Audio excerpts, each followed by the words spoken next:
Welcome to Island Issues. I'm Bob Rees. Our topic is the First Amendment, and especially freedom of religion. Congress shall make no law respecting an establishment of religion or prohibiting the free exercise thereof.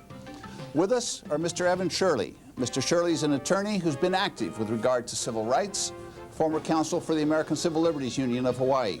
Mr. Jim Hockberg. Mr. Hockberg is an attorney who has worked on behalf of the Rutherford Institute, a national organization that believes freedom of religion has been curtailed under the guise of separation of church and state, and Mr. Mitch, the director of the Hawaii Citizens for Separation of State and Church. Mr. Kahle, through his attorney, Mr. Shirley, is threatening a lawsuit that has participated in the discussion we're going to have here, a suit that claims that the U.S. Army's maintenance of a Christian cross at KoleKole is an unconstitutional violation of the Establishment Clause of the First Amendment.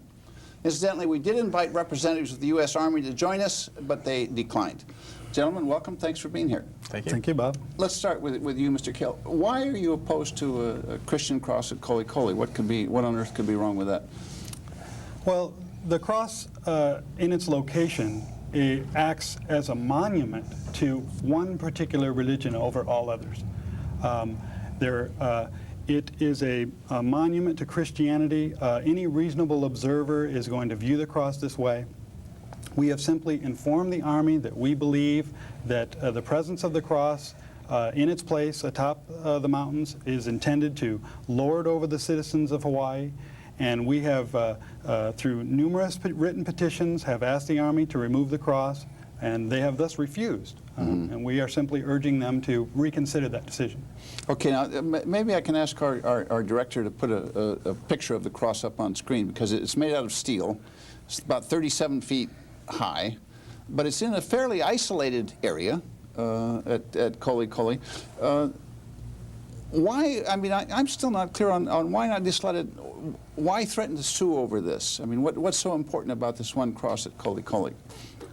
Well, it really is part of a larger problem of the government or people in government not truly understanding what the First Amendment's Establishment Clause represents. And I think it really is more of an issue of education. And I think President Clinton's recent guidelines for federal workers really pointed out some of the same issues that we're raising with the cross. And the cross is just, because of its size, it's a giant monument up there that can be seen by people from their backyards. It can be seen from schools. It can be seen from cemeteries around Mililani. It can be seen from all over. And I believe that bringing down the cross will send a message to politicians, especially people involved in government, that they should really educate themselves better before they allocate public funds to build giant monuments to one religion in particular, and that happens to be Christianity. Well, let's go back and see if we can understand the First Amendment and the Establishment Clause that you're referring to, that Congress shall make no law respecting an establishment of religion. Originally, I suppose, and I'll ask our two attorneys here to help me out, but originally that was designed to keep the United States of America from becoming what England had become. That is, with literally an established church, in this case the Anglican Church, established by the government as the official religion. That was the intent. What's happened to the Establishment Clause since then in terms of how it's interpreted? I mean, how can that come to mean that the U.S. Army can't have a 37-foot cross at KoleKole Pass? Well, I think it's following more in lines with Jefferson's interpretation of the First Amendment, which was that it's a wall of separation between state and church. And in this case, the state has violated the First Amendment by choosing one particular religion. It's not the case that religious icons are popping up all over on government property. This is one particular religion. It sends a message out into the community. It sends a message that government has chosen Christianity to represent it. And that is the problem. Not whether or not individuals in the government, whether they be military personnel or politicians, not that they themselves cannot personally have a religious preference, but the government itself may not show it. Okay. Mr. Hockberg, you've been involved with the Rutherford Institute, and you brought really a terrific attorney, J. Allen Sekulow, out to Hawaii to talk about interpretations of the Establishment Clause. How do you react to this? I didn't bring him out. Oh, I thought you were involved in bringing him out here on the same-sex marriage issue? Well, no, I wasn't. But anyway, okay. I'm aware that he was here, but I don't want to take credit for bringing Well, him anyway, out. he's a terrific attorney, and he specializes in this area, in the Right. First Amendment and freedom of religion. How do you react to what Mr. Kahle is saying? Well, it sounds like he's taking First Amendment jurisprudence and turning it on its head, actually. And the reason I say that is going back to the source of his Jeffersonian description of the separation wall. What Jefferson said in the letter that phrase was written in was that the wall would keep government out of the church, not keep the church out of government. Mm-hmm. I mean, it was completely the opposite. And he was writing to the Danbury Baptist Convention, assuring them that he was not going to allow them to be controlled by the government. So it was really very different than Mr. Kahle's reflecting on it tonight. The other interesting thing is, I have a difficult time understanding how a cross up in the mountains, in a very desolate area, not near any seat of government power. It's not in any of the traditional city halls or courthouses or those kind of places where the courts have said, well, if the religious symbol is so close to a seat of government power, that's when it looks like an endorsement. That the farther away it gets from such a building, the more or the bigger decrease in that coercion factor is there. This cross, my goodness, is way up in the boondocks. Mm-hmm. And I think the only time I've ever seen it, other than hiking around up in KoleKole where you have to walk past it, is flying over on the way to Kauai. Mm-hmm. You can't really see it. Maybe you can see it from faraway places with binoculars, but by and large you can't. And it's on a military reservation, so in order even to get close enough to see it there, you have to gain access with permission from the federal government to get on the base. I mean, and the other thing that's kind of troubling is, I have a hard time, and maybe Mr. Kahle can help me understand it. What is it about the Christian symbol of a cross that would bother somebody who is an atheist, if being an atheist, from what I understand, would mean there would be no belief in any spiritual power of a religious nature, no creator God, no any of that kind of stuff, so it's just a hunk of steel and concrete? What's the problem? Mm-hmm. And that's something maybe we can talk about, because I'd like to be enlightened on that. That's something I'm interested in. Mm-hmm. Evan, you want to try to enlighten Jim on this? First, as to the matter of the seat of power, I could paraphrase the late Mao Zedong that said that power comes from the barrel of a gun, and that there's probably no greater seat of power than at Schofield Barracks. And it is not a small cross, it's a gargantuan cross. It's on a huge concrete base that's up 1,700 feet in elevation, then a concrete base of 8 feet, and then this huge 37-foot Latin cross, which is the preeminent symbol of Christianity. It reflects and represents the resurrection and crucifixion and resurrection of Christ. There's no real question that it's a preeminent symbol of Christianity. And that it's paid for by federal taxpayer dollars. It was erected at federal taxpayer expense on federal property. And it constitutes a clear endorsement that the United States Army supports religion, and in particular, the Christian religion. Mm-hmm. And it seems to me that if that kind of endorsement is permitted, what we have is exactly what the framers of the Constitution, because it was Madison that wrote the Establishment Clause, although Jefferson always gets credit because of the wall between church and state, but it was Madison who actually wrote it, who said that they do not want an establishment of religion. And there seems to be no more of an establishment of religion to have the government make an official endorsement of all religion over non-religion and of Christianity over all religion. I mean, you don't see Ganesha gods of the Hindus there, or Buddhas, or menorahs, or any other symbol of religious faith. You see a huge Latin cross that the Army is steadfastly maintained it has a right to display. And it has absolutely no secular purpose. I mean, it's not like it's a memorial for POWs or it's World War II veterans or something like that. It's simply a memorial and an advertisement, if you will, for Christianity. Actually, I recall as a kid growing up over here that the cross at KoleKole has something to do with the Japanese bombing of Pearl Harbor and that kind of stuff. I don't know, obviously I don't represent the government. I'm not involved in the case, and my friend Evan wouldn't share any of his paperwork with me to help me talk, Such claim. The government's made no such as a kid growing up here, I remember that. In fact, on Schofield, near KoleKole, at the end of civilization there, the buildings don't get torn down because they have bullet holes in them from the Japanese Zeros, and they got plaques on them. This was a bullet hole, first shot fired in World War II or something crazy. Well, the cross predated Pearl Harbor by about 30 years or something like that. There'd been a lot of crosses that had been up at KoleKole Pass, some beginning in the early 20s, that were mostly wooden.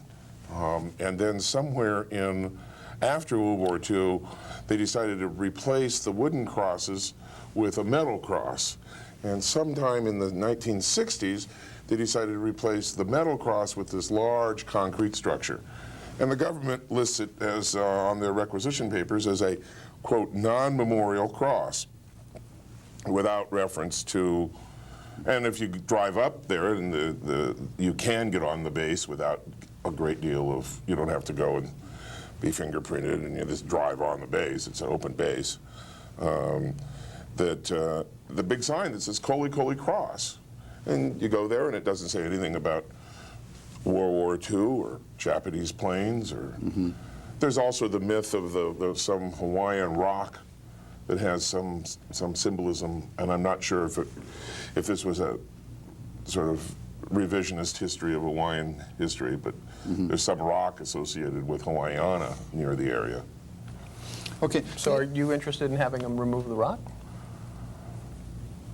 No, I'm not interested in having them remove the rock. I don't think they put the rock, I don't think the Army put the rock there.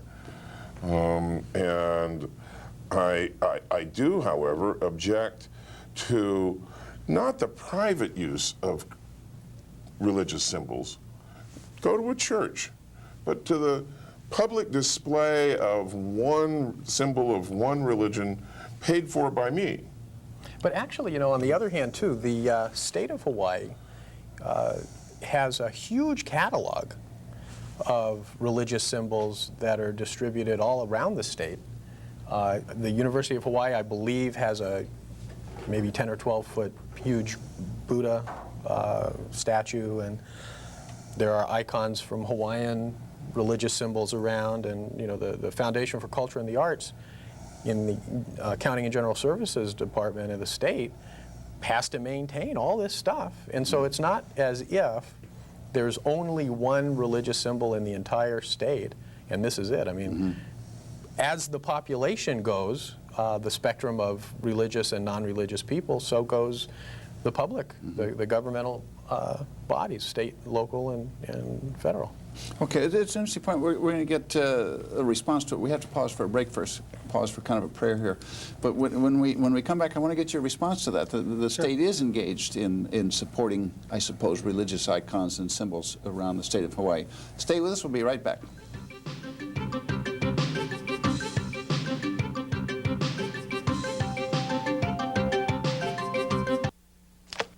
Night on K-Pop, the home team. She's half.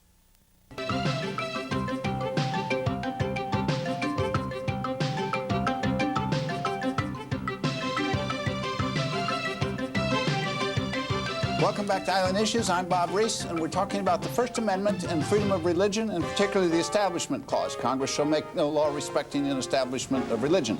And with us is Mr. Evan Shirley, an attorney, a civil rights activist, and you worked with the American Civil Liberties Union at one point. I did. Mr. Jim Hockberg, who a private attorney and has also done some work for the Rutherford Institute, organization that opposes some of the current interpretations of the Establishment Clause to the First Amendment, and Mitch Kahle, who is with the Citizens for Separation of State and Church in Hawaii. Mr. Kahle and Mr. Shirley, how would you respond to Mr. Hockberg's argument that look, the state does this anyway. We have statues of Buddhas and so forth on our coins. We have "In God We Trust." All the arguments that you've heard. We have a chaplain in the Congress of the United States and so forth. What are you talking about, this separation of church and state? Well, actually, myself and really within the mission of our newly founded organization here, we believe that all of these issues are a problem. And really what it really boils down to is that we have to start somewhere. And the cross and the United States Army is just one of the best places to start. It also is a case that we examined the history of the cross. We communicated with the Army and government officials, including Senator Inouye's office and Representative Patsy Mink's office. And we realized that the cross really was, if there can be a degree of violation, it was a much more blatant violation than some of the other issues around, and it was just a place to start. Let's just put it that way. What was, by the way, what was the senator's reaction and the congresswoman's reaction when you contacted them? Well, obviously they take an interest in the issue, but I think because the legislative branch really doesn't have any power, and this was explained to us, doesn't have any power to order anyone in the executive branch to take down the cross. They didn't have the power to order it. Basically, they just passed on our information to officials in the Army, and sent us back letters of reply. I think they probably did all that they could do within the scope of their actual legislative power. How do you respond to this argument that this has been going on for years? It permeates our society. That separation of church and state, in effect, is overstated. Let me look at it this way. We're talking about Buddhas that are on display in the state. Is that right? And you said there was a catalog of religious icons and things like that. Is that my understanding? How can we have some Hawaiiana objects of some religious background and a Buddha here and a cross there and a picture of a crucifixion somewhere else? Is that? And any different combination of many, many, many religious symbols owned, maintained by the state of Hawaii, and I would imagine that the federal government art curators do the same thing. Sure. Let me respond to that. There was the United States government, Bill Clinton, released guidelines on religious exercise and religious expression in the federal workplace. That was done on August 14th. He says about, these are actually through the Department of Education, the Establishment Clause of the First Amendment prohibits the government from acting in a manner that would lead a reasonable observer to conclude that the government is sponsoring, endorsing, or inhibiting religion generally, or favoring or disfavoring a particular religion. The question is, as the Supreme Court said, in striking down the creche in a public park, the unmistakable message is that the county supported and promoted the Christian praise to God. That is the creche's religious message. The question it turns on, it seems to me, is whether a reasonable observer would conclude that the government's sponsoring a religion, or endorsing a particular religion, or favoring one religion over another. Or religion generally. Or religion generally. Or disfavoring religion, treating it differently than it would other things. So having artwork that represents a Buddha and a Ganesha god and a Christian symbolism and something from Muhammad and would indicate that there's no favoritism between religion and non-religion. There's no favoritism or preference to one religion or the other. But what we have here, in the cross case, at KoleKole Pass, is a gargantuan 45-foot tall concrete cross that is at this pass of the mountains at a high spot that seems to a reasonable observer you don't see any other symbolism other than the cross. And you don't see any And it has no secular purpose whatsoever. At least an art gallery, you can say, well, that's what the artists painted. I mean, maybe you could have it in an art gallery, and a representation of a cross in an art gallery would not convey to me that the government's supporting this religion, especially where you see it among a bunch of other things. But where it's So you would argue in that instance, for example, that the purpose is secular, it is education, or it is comparative. In the art gallery situation. Yeah. It does have a secular purpose. It doesn't require the government to be excessively involved and entangled in religion.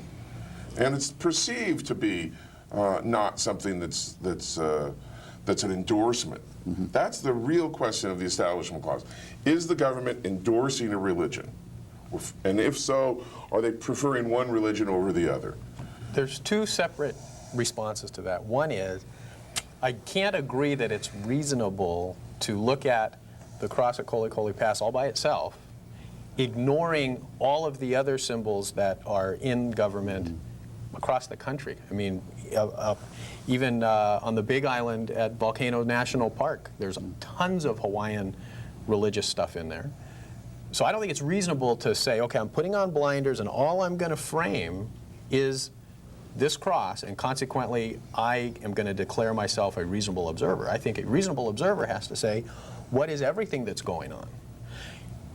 The only fair response Mr. Kahle can make from that is, well, what's going on is the government across the spectrum, across the country, is favoring religion over atheism. That I think he could try and argue.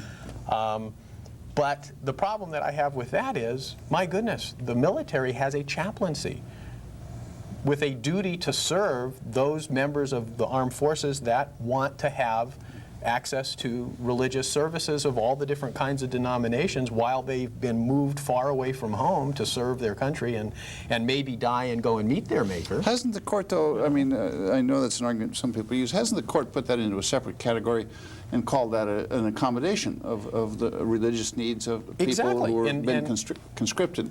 And I guess the question is, this that's cross, what this is. So you're going to argue now that the cross is an accommodation? I'm not involved in the How do you case. react to this? Well, let me answer you, because I'm not involved in the case. I'm not going to be arguing anything, but just hearing tonight what I'm hearing, I think it's easy to say if, as Evan is suggesting, they started out with wooden crosses and then they grew into steel crosses and then into the current concrete cross or whatever, that was, if it wasn't for a memorial to people out of the Second World War, which is what I had heard as a kid, it seems to me it probably had to do with having religious services, and that's a military installation, which they have to have a chaplaincy to serve the military religious people. And so I would say that's part of the chaplaincy thing. The other interesting thing is I do understand. So this is part of the accommodation, Well, I would think there's it no should Star be. of David there. There's probably Stars of David somewhere else on the post or on another post. But I think that the cross is managed, or not owned, but the responsibility for maintenance of the cross is with the museum on the base. Isn't that true? I don't know. That's my understanding, is that the museum, Tropic Lightning Museum, which has the tanks and all the war stuff and everything, they also are responsible, I believe, for maintaining the cross. I could be wrong, but I've lived here for a long time, and I grew up in part on Schofield Barracks, and that's just sort of the things that... Well, addressing Mr. Hockberg's issue of accommodation, President Clinton addressed this in his guidelines to federal employees. And that is that an accommodation to a reasonable observer is an obvious thing. If someone of the Jewish faith wants to wear a skull cap, or if a Christian employee would like to have a Bible on their desk, or would like to be excused for a religious holiday, if other religious holidays are also permitted, that is accommodation. And for the U.S. military to accommodate soldiers who are coming from a long distance away, Hawaii is not a foreign country, but coming to Hawaii to give them a place to go and worship, that's accommodation. If you, and anyone is welcome to do this, if you take a trip out to Schofield Barracks, you will find that there are 4 chapels. There is the Soldiers' Chapel, there's the main chapel, there's the Waianae Chapel, and there's the KoleKole Pass Chapel, which is closed for lack of use. There is also a religious education center. If you then review the schedule of religious services and activities at Schofield Barracks, you will find that there are 80 weekly scheduled services at Schofield Barracks, all of which are Christian, with one exception of an Islamic study offered on Fridays. However, the U.S. Army could not give us any contact person for that Islamic study. As far as the chaplain's office knew, they couldn't say for sure that there was one. It was just listed in the brochure. Other than that, you can find no other indication of any other religion at all except Christianity at Schofield Barracks. And if someone knows of one, please let us know. But the response to that, it seems to me, would be that you can't accommodate unless there's someone there to accommodate. And how big is the Muslim population of the U.S. Army at this camp? We'd have to do some research to find that out. So why But is it accommodation, basically what we're saying is that Schofield Barracks has accommodated quite well for the needs of soldiers there. The cross has never been indicated in any literature ever as being something used for scheduled religious services by soldiers. The cross was put up at the bequest of a local priest, according to the documents that the Army has, years ago, and was just carried on as a tradition until in 1962, when they decided to pull out all the stops and empty out the bank account and put up a giant monolithic monument to one particular religion. And if Mr. Hockberg believes that we're declaring ourselves a reasonable observer, well, that may be so. We believe we are reasonable in our assessment of the situation.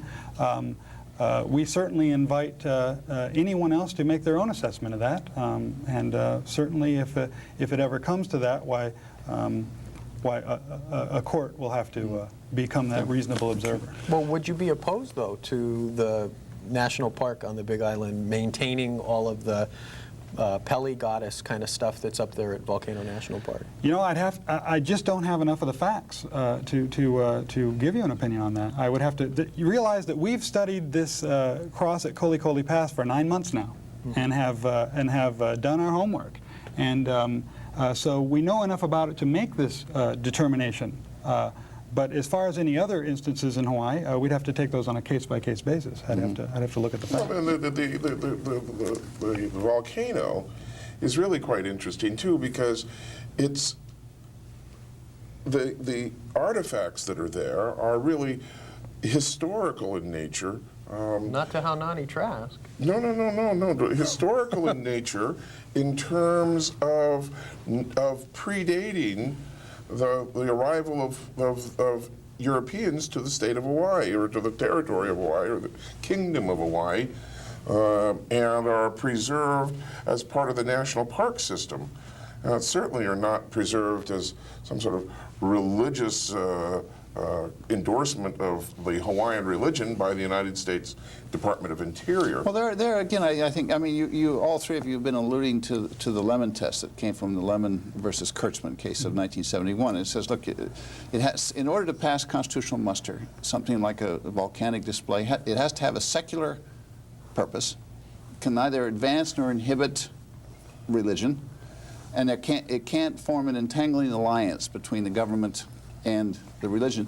And it seems to me that to take the reasonable person that President Clinton was referring to, a reasonable person could sit down in the volcano park and say, well, this passes the three-pronged test, but you would have a tougher time doing that, it seems to me, when confronted with a 37-foot steel cross at KoleKole. How about the totem poles in federal property in the West? Well, again, we're going to have to pause for break, and when we come back, I want to talk about the interesting gradations that we've gotten ourselves into through the Supreme Court, through exactly subtleties like this.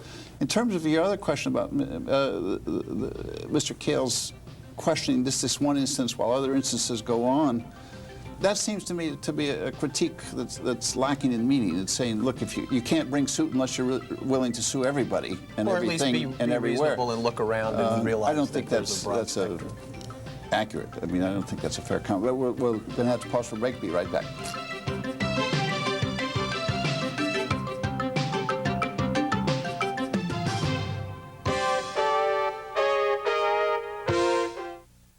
Oh, yeah.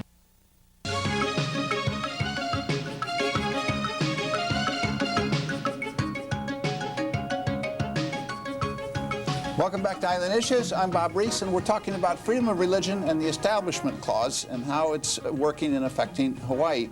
Let's just go back to this cross at KoleKole Pass for just one moment. Don't Mr. Shirley and Mr. Kahle have on their side the Camp Smith precedent, in which I believe the government took down a cross that had been there. A bigger one, 67 feet. This one's 37 feet. And light it. But how, I mean, that seems to me to establish a precedent for what you're talking about. The military can't do this. What happened, though, is you had a district court, federal district court judge that ruled in favor of the plaintiffs that were opposed to the cross being there. And the government did not appeal. And from my federal courts class in law school years ago, the professor was a sitting federal district court judge here, and what he told us was federal district court judges can make all kinds of rulings because they can always be reversed on appeal. Mm-hmm. I was very disappointed that it didn't get appealed, and as a matter of fact... You're not suggesting this was a frivolous ruling from a district court federal judge who said... I wished it had been appealed, and to tell you the truth, that was what... That decision is what generated the organization of the Rutherford Institute in the state of Hawaii. Mm-hmm. But let's make sure we're not disingenuous here as to the law. I have 2 Ninth Circuit cases, much more recent than the Camp Smith case, both dated August of 1996, about a year ago, both of which were appealed to the Supreme Court, cert denied, both of whom are compelling precedent. You might explain that. Cert denied means the Supreme Court said we're not going to hear it. We're not going to hear this case. We'll let the decision stand. We'll let the decision stand. Let me quote from one. "There is no question that the Latin cross is a symbol of Christianity and that its placement on public land by the city of Eugene violates the Establishment Clause. Because the cross may reasonably be perceived as a governmental endorsement of Christianity, the city of Eugene has impermissibly breached the First Amendment's wall of separation between church and state." The thing that's galling to me... And they ruled the same thing in the San Francisco case. They ruled the same thing in the Ninth Carpenter, Circuit, the San Francisco case. 2 Ninth Circuit cases, both of which were decided, both of which are controlling in Hawaii, and the Army says, we're not going to take the cross down. Well, neither of those jurisdictions were federal government property, were they? No, but it's... But whether it's the city of Eugene, the city of San Francisco, or the federal government, is a distinction without a difference. Does the city of Eugene have a chaplaincy? No. Does the city of San Francisco have a chaplaincy? No, but does the federal government have a chaplaincy? But yes, I am not trying to abolish the chaplaincy. What I'm trying to abolish is the Latin cross as a symbol of Christianity and its placement on public land. It doesn't say land owned by the city or land owned by the state. Or military land wasn't in question in those cases. So they don't have to address what's absent. What difference does it make whether it's the federal government, which would seem to me to be even more pernicious than some aberrant city in Oregon, Eugene, who decides they're going to have a cross? We're going to have the might and the dignity of the United States of America posing this huge cross. What difference does it make what government, what form of public land it is? What gets me is that when these military officers take an oath of office that says, I'm going to support the Constitution and the laws of the United States, and then thumb their nose at judicial opinions until they're sued, that's what bothers me. Those people should be law enforcement officers. They shouldn't be law violators. No, but Evan, if there's a military base that has a chaplaincy corps, that's so different from a private governmental entity that has a completely, there's no room in the government outside of the chaplaincy for paying people to be priests and rabbis and all that kind of stuff. But the military does that, so they have a completely different thing. The chaplaincy corps doesn't use the cross. There was Easter this year. There's no services at the cross. There's no services last week. There were no services last month. There were no services last year. So everybody watching, go out there and start having services. Let me ask you a question, Jim. I mean, what is the argument that you would make as to why the U.S. Army should keep that cross on display? I mean, why is it good for the government to do that? Number one, if in fact it is under the control of the museum, I would be shocked if we started emptying the museums in this country of religious symbols. I tell you what, if we were going to do that, Well, that sounds like Nazi Germany. Let me stop right there, Jeff. I don't And think my understanding is that it is. I don't think anyone is proposing that we empty museums of religious artifacts. If this It religious may be, I don't know, that on is the base the under the museum is in charge of painting the cross every year or something. But let's put that aside. What are the arguments for maintaining? Why should the government maintain this 37-foot steel cross? Because it is a military base and it is full of soldiers, and bunches of those soldiers are probably people that appreciate it there. And for people from outside of the military to want to take that away from the people serving the country in the military, I think that's wrong. I think there's a duty on the part of the military to provide this cross to those members in service that want it there. But doesn't that answer too much? Doesn't that say that what we're going to have is we're not really going to have any constitutional form of government. We're going to have sort of a parliamentary form of government. And that is whatever the majority wants at any given time, that's okay, let them do it. Why not? No. That's not what it says at all. No. People at the military base want to have this cross, presumably. I don't know of any empirical data that says that, but assume that that's correct. Therefore, they want it, and therefore they should have it. They already do have it. Well, Why should it be taken away? The question is that it's taken away because it violates the establishment clause of the Constitution, that we don't want to turn our country into having state-sponsored religion. I don't care if they have an accommodation and they have chapels, which they do. Nobody's asking to tear down the chapels, to do away with the chaplaincy or anything else in the military. Religion to me is a very private, personal thing. You know, I feel like Voltaire, who said, "Oh God, if there is a God, save my soul if I have a soul." But I mean, I'm thinking that question as to the cross, I don't want my money, taxpayer dollars, used to support a particular religion. I want my taxpayer dollars to carry out the mission of the United States Army, which is to keep the United States secure from foreign invasion. But I don't see how having this cross has anything to do with that mission. Well, Well, clearly the chaplaincy is permitted, so it Well, must be. Mr. Hockberg is trying to say that basically because the military has a chaplaincy and has some special conditions for accommodation of religion, that they should be able to put up giant monolithic icons that are visible for 15 square miles to civilians, and on a military base that is open to civilians, that holds an annual race made up primarily of civilians that passes right below the cross. He's trying to make an argument for the accommodation that we do grant the military, that we don't grant the city government, and that we don't grant the legislature. And he's Which is trying to why make those that cases argument. don't apply. Well, you're right. If the military wants to put up a small little shrine for military personnel to use as a place of worship, we already have hashed this out, and the military can do that. What the military cannot do is put up a giant icon to one particular religion over all others, and that's what we're saying in this suit. Well, help me understand, if you will, the initial question that I had, which is, if being an atheist means that you don't attribute any truth or value to the existence of God or the power of God in humans' lives currently, what bothers you about the cross? Why does it have to be only an atheist that would object Yeah, to exactly. this We cross? have a plaintiff who is a Lutheran minister. You pose the same question to him. Well, when you invited me on the show, you said we were going to be here with American atheists. Well, That's why I asked the question. we are. And Mitch is an atheist. But why do you have to be an But- atheist to oppose? I mean, it's not just atheist. I mean, there's the famous sequence in Dostoevsky's Brothers Karamazov, where I think it's Ivan turns to one of his brothers and says, "You believe in God. Maybe I do too, but you see that baby over there beating its breast with its fist that's in pain? I don't accept your God, and I'm returning the ticket to his world."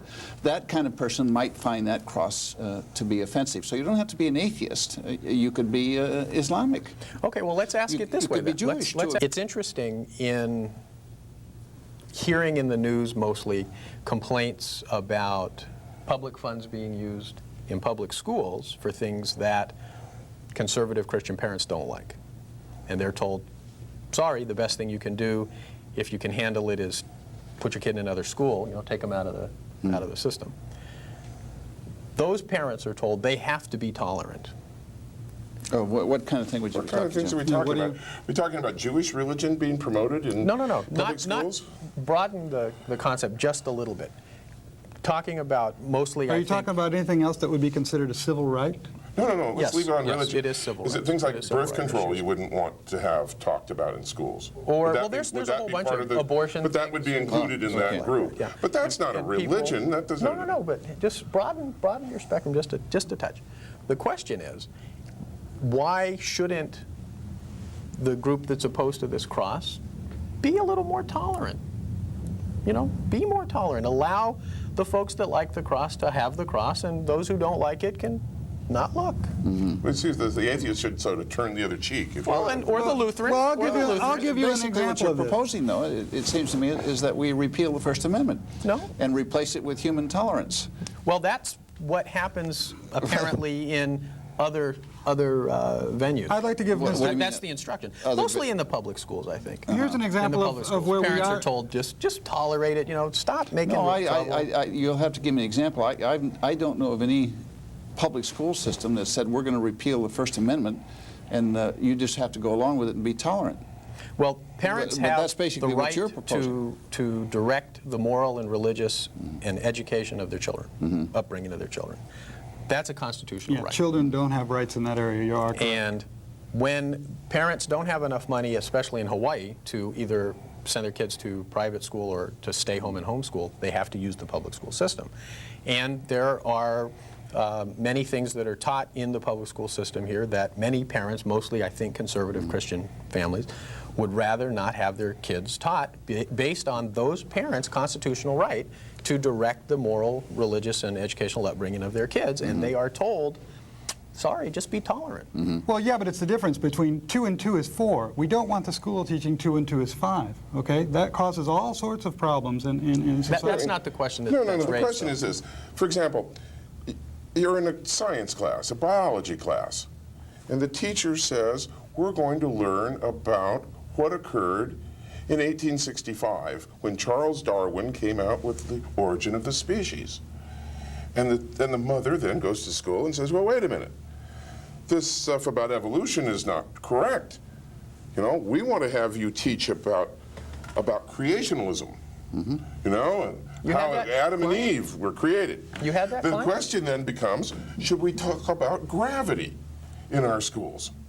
Should we talk about the laws of physics in our schools?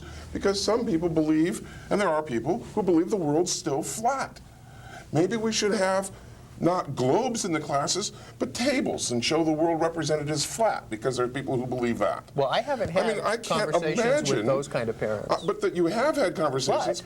But let me finish. You have had conversations with people who think that creationism should be taught. Well, you set and up a that straw evolution man should not be. to make your argument. So No, it's not a straw man. This is actual reality here. No. Go back to the beginning of your discussion, though, because you set up a straw man that you're now building on top. No. The question is do you allow this sort of pseudo educational system over here to become sort of Christian schools under the guise of educational tolerance? To say, we're not really going to believe in natural selection and sexual selection as runs the evolution of species. No, we're going to believe that God created Adam and Eve, and that was what was done 7,271 years ago.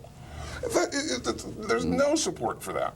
It makes schools, academic institutions, throws them away. It becomes schools of ideology. So that's the straw man that you set up. The real argument that takes place is not we're going to talk about Charles Darwin's book in 1850, whatever it was, but a science book that lays out as fact the evolutionary theory without discussing it as theory, and parents objecting to that because, in their opinion, it's an invalid theory, whereas in their opinion, the creation theory is the valid theory. The objection is that the school system won't be tolerant of those parents and discuss these things as theories, and requires the parent to either have the kid hear it as a theory or remove the kid I from the must school. confess, though, Jim, you lost me. Why is the solution to that to put up a 37-foot cross at KoleKole Pass? It's just the tolerance I mean, question that I'm asking. I'm asking the tolerance You kind of question. lost me. I need to respond to Why the- do you make that leap that therefore let's put up a 37-foot steel cross? The cross is already there. The question isn't why put it up. The question is why take it down. Okay. That's the question. The reason that you would take it down if it was found to be a violation of the First Amendment. That's the reason. Well, that's the question. Is it? That's the question. But you And I asked for would the argue reason that as to why someone would the want to take cases it down. from last year that Evan's relying on don't apply, at least because they didn't involve military property that has a chaplaincy, that has a paid military religious corps. I'm sorry to interrupt. We're going to have to pause for a break again, and we'll pick this up when we come back. Stay with us. We'll be right back after these messages.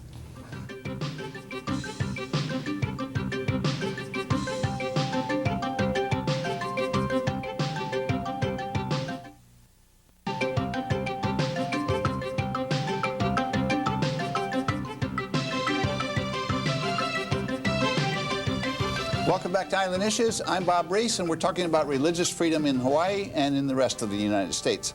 Let's talk a little bit, because this is our last segment, about where the U.S. Supreme Court is going. And I think where the court is going is in the direction you've outlined, Jim. I mean, you mentioned some of the gradations and subtleties and so forth. And it seems to me, and correct me if I'm wrong here, but the court in going back to 1995, in like Rosenberger versus the University of Virginia, this recent Agostini case that allows state-supported parochial schools with regard to helping disabled or disadvantaged. It seems to me that the court more and more is heading toward the position that Mr. Hockberg has outlined here. Am I right on this? Well, the Agostini case, I think, is a very interesting case because as a practical matter, the cost of special education is so enormous that the states can't afford it, let alone private institutions. It's got to be backed by 80-20 federal money. And I think that sort of was a pervasive effect, was to saying, listen, we have a duty to children regardless of whether or not they're in private school or public school, religious schools or institutions of learning that are private schools. We have to help out disadvantaged children. And we're not going to disenfranchise them simply because they're in a religious school. That, I think, you can say doesn't favor religion. And certainly, though, it entangles the government with religion, doesn't it? that's an interesting question. That's and remember, the Lemon test is all three, right? Yes. It's got to be Pass all three. It's got to pass all three. It's got to be no secular purpose.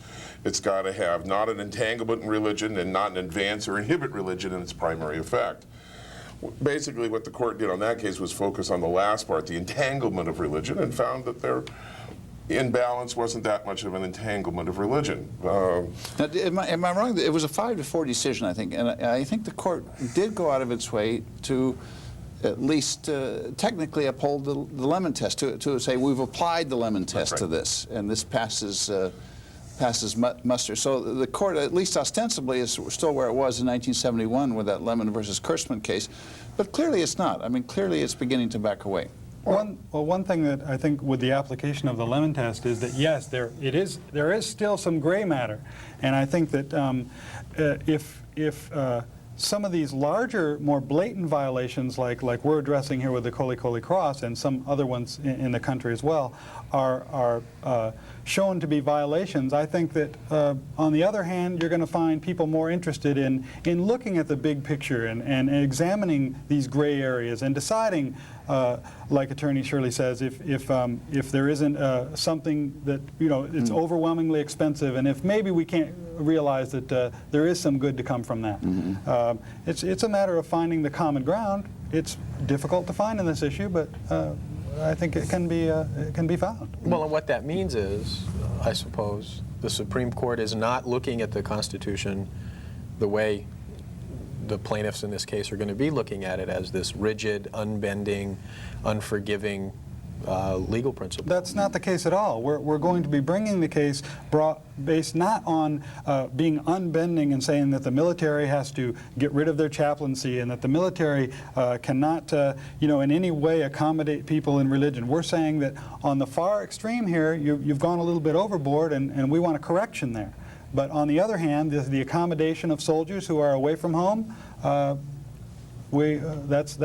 is an accommodation and a compromise. And so now the other case where it seems to me that the court perhaps retreated a little bit, although ostensibly still upholding the Lemon test, was the Rosenberger versus University of Virginia, where the court said, look, if a university is going to fund student publications, you can't turn one down because it happens to be a religious. Based on the content, that's right. You can't do that because religions are protected by the First Amendment. But that came as a shock to, because up to then, I think that was the first time the court had so ruled that. Well, that was a Rutherford Institute case, and we weren't shocked.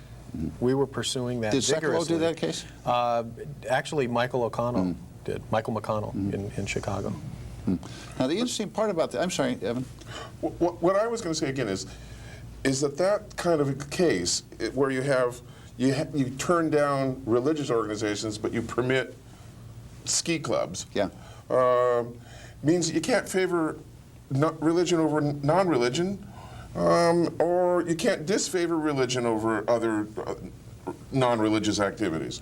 I think it's a neutralizing effect. I think that's been the tenor in the past 2 or 3 years of the Supreme Court decision, except for one, which is the Rifford decision, which basically says that Congress overstepped by making the Religious Freedoms Restoration Act and creating this favoritism for religion, so that religious institutions were exempt from zoning laws, that religious institutions were exempt from building codes, so that religious institutions were sort of a special status in our society, so that we could, in one fell swoop, exempt that. And the court said there was no factual predicate for that. There was no attack on religion. Okay.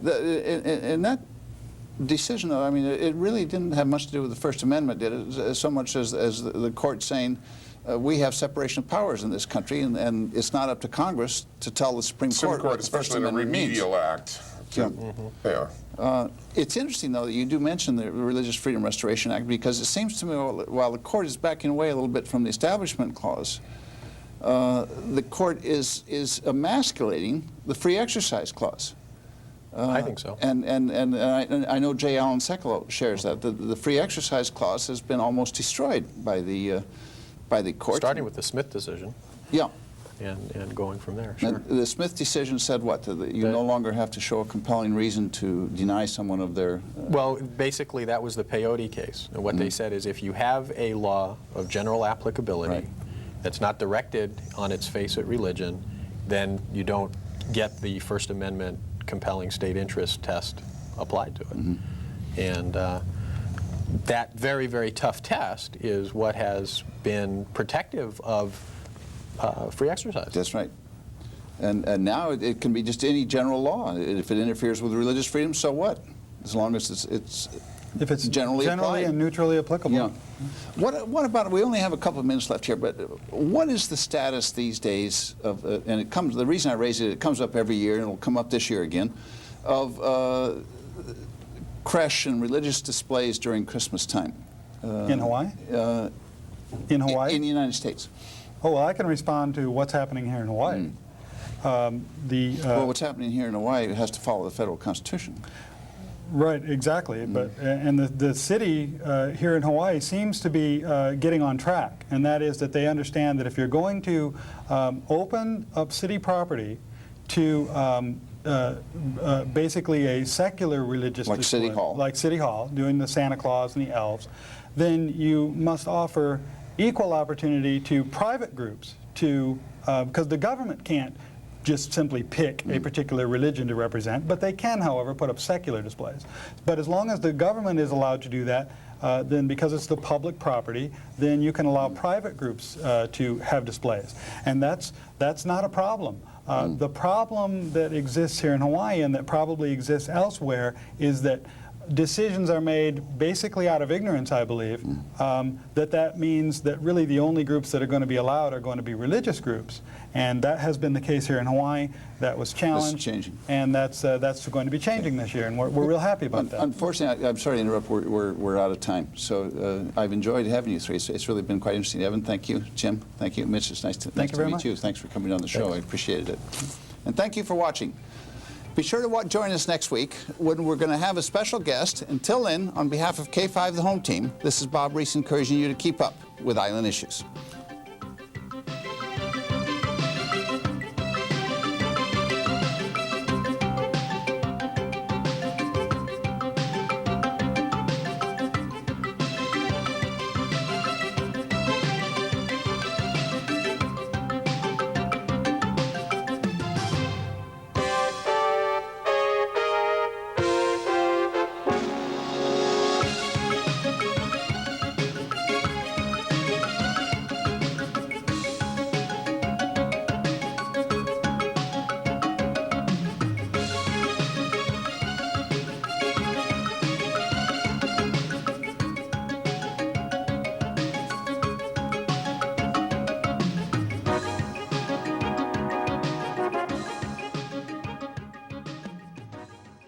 Four Oahu residents today sued the U.S. Army to get rid of the giant cross at KoleKole Pass. The cross was erected by the military after World War II, and opponents say the cross violates the U.S. Constitution, which calls for a separation of church and state. Rod Antone reports. Standing 47 feet tall and weighing 35 tons, the KoleKole Pass cross was built for Easter Sunday services on Schofield Barracks property. But a group calling itself Hawaii Citizens for Separation of State and Church filed suit today, saying the cross makes it look like the government is endorsing religion. It strikes you right away as an obvious violation of the First Amendment. And when I first saw the cross, I was appalled. And I could not believe that the U.S. government would spend my tax dollars and everyone's tax dollars to erect this monument. Kahle and 3 others filed a civil suit this morning asking for the Army to tear the cross down. For 8 months, Kahle has written letters to Army officials to get rid of the cross, which he says is visible to thousands commuting on the H2 freeway. Army officials say the cross does not violate the U.S. Constitution and therefore does not need to be taken down. In 1988, however, a cross located at Camp Smith was torn down after the same complaints that it violated the First Amendment. Army officials today say they could not comment on the lawsuit at this time. However, they say they had already been reviewing the cost of the possible future use of the site. Rod Antone, Channel 2 News, Schofield Barracks. The last time the Army used the cross for an Easter Sunday service was last year. A giant Latin cross at Schofield Barracks has a group of Hawaii citizens worried. They're worried that the line between church and state is becoming blurred. After 9 months of letter writing, Hawaii Citizens for the Separation of State and Church resorted to filing a lawsuit today demanding the religious symbol be promptly removed. Patty Lee has more. How long was your dad in Vietnam? From the street, the cross is barely visible to the naked eye. But critics say, obtrusive or not, a huge religious symbol just shouldn't be on government property. The government must, by mandate of the First Amendment, remain out of the religion business. The Army, of course, has a different perspective. In a letter to the plaintiffs, the Army's staff judge advocate wrote, "The issues in your letter have been reviewed. We do not believe that the cross or the stairs leading up to it violate the establishment clause of the Constitution." The Army further claims the cross is and historically has been a place of worship, and federal law requires the Army to provide those facilities. Kahle's attorney, Evan Shirley, dismisses that response as invalid. There are 4 chapels there that are 3 of which are being used. One of them is padlocked and closed, apparently, because they have too many chapels. The Army wonders why the sudden interest in a cross that's decades old. A cross of some sort has graced KoleKole Pass since the 1920s. But back then, the crosses were temporary, put up for Easter services and then torn down.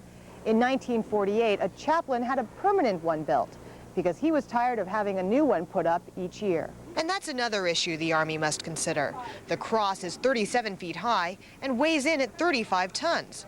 Moving it would be an expensive undertaking and one the Army is not quite ready to underwrite. Patty Lee, NBC, Hawaii News 8. Precedent has already been established for cases like this one. A cross at Hawaii's Camp Smith was challenged in 1986. 2 years later, it was demolished. A 37-foot cross standing near KoleKole Pass at Schofield Barracks is under fire tonight. As KGMB's Terry Hunter explains, after surviving for 35 years, a new citizens group is trying to bring it down. This is what all the fuss is about, a 35-ton steel cross on the wooded hillside near KoleKole Pass. When I first saw the cross, I was appalled. And I could not believe that the U.S. government would spend my tax dollars and everyone's tax dollars to erect this monument. Members of the newly formed Hawaii Citizens for the Separation of State and Church say the religious icon violates the First Amendment to the U.S. Constitution. We're not saying that you shouldn't have free exercise of religion. What we're saying is that you shouldn't have a billboard to one religion or to all religions over non-religions paid for by the federal government.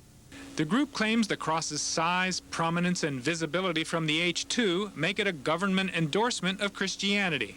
But in fact, the cross is more than 6 miles from the freeway and just about impossible to see from there. Up close, it's easy to see the KoleKole cross has been neglected in recent years. The steel plates it's constructed from are badly rusted. In some places, the corrosion has eaten all the way through. The Army won't comment on what it intends to do about the cross, but in a letter to the group, a lieutenant colonel says he doesn't believe it's an affront to the Constitution. And some Schofield residents are angry about the lawsuit. I don't think that it should be torn down. There's children that want to see it. My kids like it, and I believe it should be left there. I don't see the big deal. No one's been ever bothered by it before, so I don't see why they're bothered by it now. Legal precedent is against this Christian symbol. A similar cross at Camp Smith was demolished in 1988. Barry Hunter, KGME 9 News. The Ninth Circuit Court of Appeals recently ordered the removal of 2 other crosses from public property, one in Eugene, Oregon, and the other in San Francisco. A familiar sight at the KoleKole Pass in Wahiawa is no more. The Army today tore down the Schofield cross, saying it would cost too much to repair. But as News 4's Demi Fawcett reports, a citizen group says the landmark came down because of their lawsuit. The Schofield Cross, a landmark above Wahiawa for 35 years, is no more. In its place, an empty hill, to the dismay of Claudio Gomez, who drove up here with visitors to see it today. That's definitely shocking. I mean, me and the kids and stuff, we used to go there all the time, so I'm kind of disappointed. I was shocked. A spokeswoman for the 25th Division says Major General James Hill ordered the cross removed. This is solely an economic decision. It was based upon a cost analysis of what it would take to repair and maintain the cross, and based upon that cost, it was decided that it would be better to take it down. Presley says it would have cost $66,000 to repair the resting cross. The Army has $285 billion a year. The cross was a minor expense, but a major exposure. We think it violates the First Amendment, and we're glad that they're taking it down. We don't have to continue with the lawsuit. Shirley filed suit in federal court last month for the Hawaii Citizens for the Separation of State and Church. Their suit says the cross violated the First Amendment because it promoted a specific religion. In 1988, a cross at Camp Smith was dismantled after a similar First Amendment suit by the American Civil Liberties Union and Jewish war veterans. While the Camp Smith cross was taken down in an official ceremony complete with taps, the Schofield cross was pulled down by a bulldozer in less than 2 hours with only Army officials present. The cross had been used for decades for Easter sunrise services, but a few years ago the Army moved the services to Schofield's Cannoneer Field. Denby Fawcett, News 4.